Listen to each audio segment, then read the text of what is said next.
Hi friends, আমি তোমাদের কাছে আবার একটা নতুন ধরনের ব্লগ নিয়ে চলে এসেছি। তো তোমরা দেখতে পাচ্ছ এই ব্লগটা একদমই অন্য রকম। এখানে মানে পুজোর দৃশ্য দেখানো হচ্ছে। হ্যাঁ, আজকে আমাদের বাড়িতে গুরু পূর্ণিমায় সত্যনারায়ণের পুজোর আয়োজন করা হয়েছে।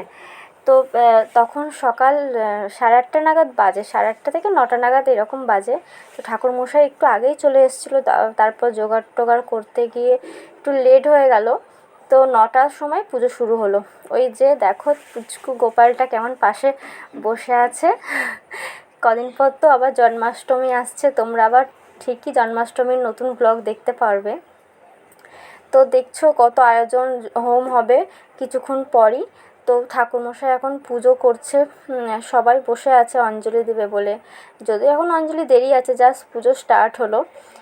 এখানে অনেকেই আছে, এই যে সব বসে আছে। কত কত ভক্তি দেখো, একদম চোখ বন্ধ করে হাত জড়ো করে ঠাকুরের সামনে বসে আছে। ঠাকুরমশাই এখন মন্ত্র পড়ছে।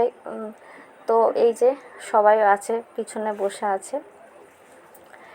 ওই দেখো আমার বর আবার ওই পুচকুটাকে হাওয়া করছে, কারণ পাখাটা বন্ধ রাখা হয়েছে। প্রদীপ ধূপকাঠি সব জ্বলছে, তো যার কারণে পাখাটা বন্ধ করা হয়েছে, নাহলে সব নিভে যাবে। যদিও বাইরে সুন্দর হাওয়া দিচ্ছিলো, তখন সকালবেলাটা সুন্দর হাওয়াও দিচ্ছিলো, মাঝে মধ্যে বৃষ্টিও হচ্ছিলো। বুঝতেই পারছো শ্রাবণ মাস যেরকম হয়, বর্ষার ওয়েদার, ঠান্ডা ওয়েদারই ছিল, তবু পুচকুটা ঘেমে যাচ্ছিলো বলে ওর বাবা হাত পাখা নিয়ে হাওয়া করছিল।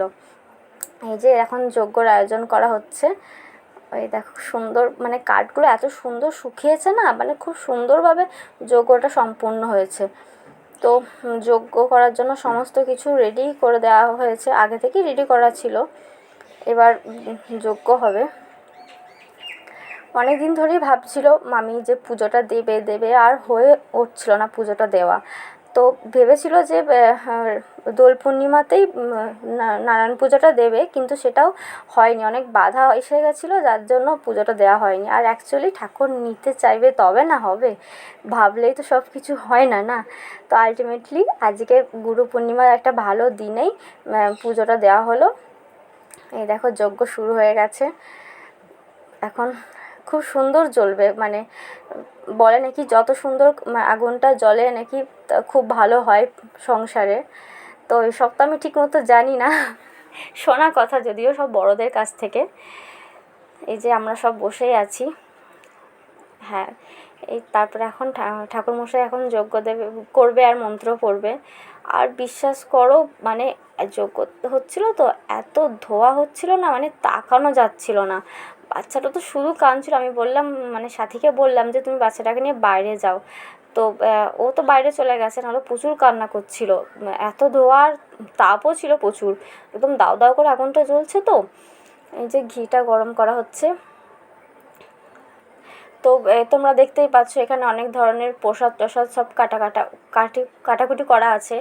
সিন্নি তো মাস্ট, নারায়ণ পুজোয় তোমরা সবাই যেন সিন্নি প্রসাদ লাগেই, প্রত্যেকটা পুজোতেই কোনো না কোনো একটা মাস্ট জিনিস থেকেই যায়, তাই না? তো এখানে সিন্নি প্রসাদটাও ছিল। এই যে যজ্ঞ হচ্ছে। এই দেখো আবার যা যা নিয়ম, যেরকম বেলপাতা দিয়ে ঘি দিয়ে যেভাবে যজ্ঞ করা হয় সেভাবেই করা হচ্ছে। তো এই যে বলে দিচ্ছে দাদাকে যে এইভাবে তুমি দাও, আমি মন্ত্রটা পাঠ করব। ওম নারায়ণায় স্বাহা, ওম শিবায় স্বাহা, ওম গুরুদেবায় স্বাহা, ওম সত্যনারায়ণায় স্বাহা, ওম ভূর্ভুবস্বঃ মানবর্গ দেবী মানব ঘি দেবে, ঘি অবশ্যই দেবে। ওম ভূর্ভুবস্বঃ মানবর্গ দেবী মানব, ওম সত্যনারায়ণায় স্বাহা দাও।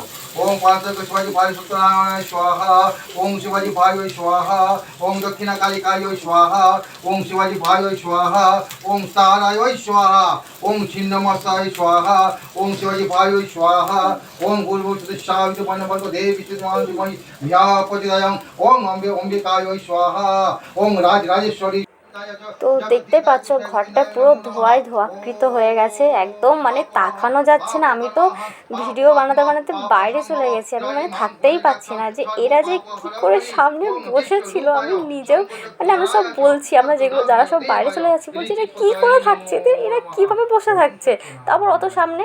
আর আমরা ঠিক এতটা দূর থেকে ভিডিওটা বানাচ্ছি আর বাইরে যাচ্ছি আর বাড়িতে ভেতরে আসছি। তো এই দেখো এখন আরতি হচ্ছে, যজ্ঞ কমপ্লিট, আলটিমেটলি যজ্ঞ করা হয়ে গেল। কি সুন্দর যজ্ঞটা হয়েছে দেখো, খুব ভালো মতো মানে হয়েছে যজ্ঞটা। এবার আরতি হবে, আরতি হয়ে গেল। ধূপ দেখা, ধূপের স্ট্যান্ডটা হঠাৎ করে পড়ে গেল, ঠাকুরমশাই বলছে যা, কী হলো, কি আমার সন্তুষ্ট হয়নি ঠাকুর। তো এই যে এখন পঞ্চপ্রদীপ নিয়ে আরতি হচ্ছে। আমরা সব অঞ্জলি আমি দিইনি, কিন্তু মানে আর সব বাকি সবাই অঞ্জলি দিয়েছিল। কারণ আমি ভুল করে না চাটা খেয়ে ফেলেছি, আমার মানে মনেই ছিল না যে আমি নারায়ণ পুজোর উপোস করবো, এরকম একটা ব্যাপার আমি মনেই ছিল না। আমি হট করে মানে সকালবেলায় চাটা খেয়ে নিয়েছি, যার জন্য আর আমার অঞ্জলিটা দেওয়া হয়ে ওঠেনি।